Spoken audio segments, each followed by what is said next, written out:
कर रहे हैं तो हमारा भी धर्म बनता है कि हमारे लिए जो इतनी चिंता कर रहा है तो हमें केवल एक वोट, मोदी जी आपसे समर्थन, देश को परम वैभव पर ले जाने के लिए, देश को विश्व में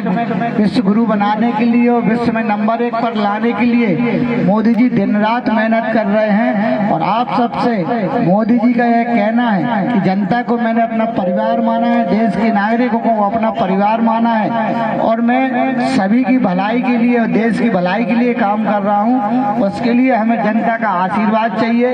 तो 26 तारीख को जो मतदान होना है तो मेरा ये निवेदन है, जो यहाँ पर उपस्थित हैं वो और जो नहीं भी हैं, इस गांव के निवासी हैं, तो आप सबको नरेंद्र मोदी जी बन करके, आप सबको बीडी शर्मा जी बन करके गांव-गांव में जाकर के, अपने गांव में घर-घर जाकर के लोगों को जो हमारी योजनाएं, जो हमारे सरकार के द्वारा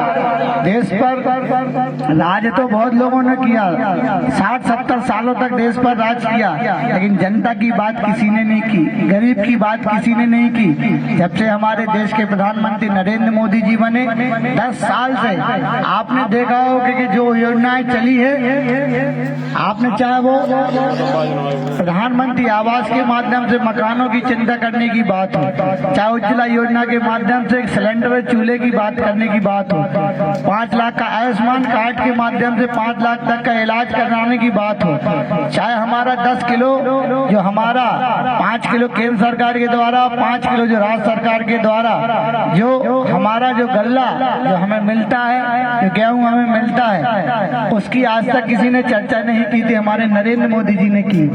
12,000 रुपए आपको सीधे खाते में मिलते हैं। देश के किसानों का केवल कांग्रेस ने 60 साल तक वोट लिया है, आज तक 1 रुपए नहीं दिया। हमारी माताओं बहनों को 1250 रुपए मिलते हैं, आज तक माताओं बहनों की चिंता किसी ने नहीं की। जब गरीब की सरकार बनी, एक गरीब माँ के बेटे की सरकार बनी, जिसने दूसरे के घरों में बर्तन मान करके अपनी संतानों को पाला हो, उनकी संतानों ने गरीबी देखी है, उनने परेशानी गांव में रहने वाले आदमियों की देखी है, उनने गरीबों की चिंता की है। तो मेरा आप सबसे हाथ जोड़ करके निवेदन है, अगर आप चाहते हो कि ये सब चीजें चलती रहे, लोगों को लाभ मिलते रहे, लोग लाभान्वित होते रहे और हमारा देश तरक्की करता रहे, तो हमें भारतीय जनता पार्टी और कमल के फूल का बटन दबाना पड़ेगा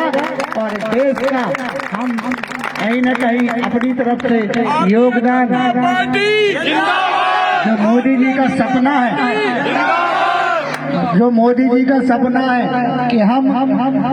देश को विश्व में नंबर 1 पर लेकर के जाएं और देश को विश्व गुरु बनाएं, आप सब इसमें अपनी आहुति दें, जिससे कि वोट हमें 26 तारीख को कमल के फूल पर देना पड़ेगा, तब जाकर के मोदी जी का यह सपना पूरा होगा। इसमें हमारी भी भलाई है। इन्हीं शब्दों के साथ मैं अपनी वाणी को विराम देता हूँ। जय हिंद, जय भारत।